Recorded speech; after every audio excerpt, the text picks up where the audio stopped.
لیکن جب اللہ نے بتا دیا، اللہ نے پردوں کو ہٹا دیا، اللہ نے دکھا دیا، تو پھر ان کی ایک ایک بات کا جواب دے دیا۔ رسول اللہ صلی اللہ علیہ وسلم سے پوچھا گیا، اے اللہ کے پیارے نبی، کیا آپ نے اللہ کو دیکھا ہے؟ یہی نعتیں چلتی ہیں نا، کی نہیں کیتا یار نے کی یار واسطے، رب محفلاں سجائیاں دیدار واسطے۔ یہ تو ساری ملاقات ہی دیدار کے لیے تو آئے تھے۔ حفاظت قرآن منتظر عباس نقوی شیعہ کی کتاب ہے، وہ تو اس سے آگے کہتا ہے جب معراج ہوئی، اللہ کے نبی عرش پہ پہنچے تو پھر وہاں پردہ پڑا ہوا تھا۔ اللہ نے پوچھا یہ پردہ، رسول اللہ صلی اللہ علیہ وسلم نے پوچھا یہ پردہ کیسا ہے؟ تو پردہ ہٹا دیا گیا، پیچھے سے حضرت علی نمودار ہو گئے۔ کہا تجھے معراج پہ بلایا ہی اس لیے تاکہ علی کی ولایت تجھے سمجھا دی جائے۔ اللہ کے نبی سے سوال ہوتا ہے، آپ نے اللہ کو دیکھا؟ آپ نے اللہ کا دیدار کیا؟ رسول اللہ صلی اللہ علیہ وسلم نے فرمایا، صحیح مسلم کے اندر کتاب الایمان میں یہ روایت موجود ہے کہ میں نے تو نور کو دیکھا، اور اللہ کا حجاب، اللہ کا پردہ بھی نور ہے۔ اللہ اگر نور کے پردوں کو ہٹا دے تو اللہ کے چہرے کے نور سے جہاں تک نگاہ جائے ہر چیز جل کر راکھ ہو جائے۔ اللہ کی ایک تجلی احد پہاڑ، طور پہاڑ برداشت نہیں کر سکا۔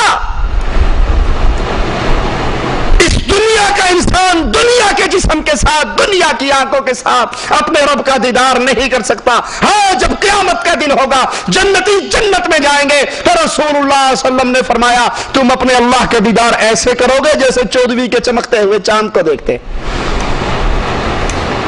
حضرت عائشہ رضی اللہ تعالی عنہا فرماتی ہے، جس نے یہ کہا کہ رسول اللہ صلی اللہ علیہ وسلم نے اللہ سے ملاقات کی، اللہ کا دیدار کیا، اللہ کو دیکھا، فقد کذب علی النبی، اس نے محمد رسول اللہ پر جھوٹ بولا۔ یاروں نے تو عقیدے گھڑ لیے۔ غوث علی شاہ قلندر قادری تذکرہ غوثیہ میں لکھتا ہے، اللہ کے نبی نے جبرائیل سے پوچھا وہی عرش پہ سے کس پہ سے لے کر آتے ہو، کون دیتا ہے؟ کہا کبھی دیکھا نہیں۔ کہا اب جاؤ تو ذرا دیکھنا۔ جبرائیل گئے، عرش پہ پہنچے، پردہ ہٹا کر دیکھا تو خود محمد رسول اللہ بیٹھے ہوئے تھے۔ نعوذ باللہ تعالی اللہ عما یقولون۔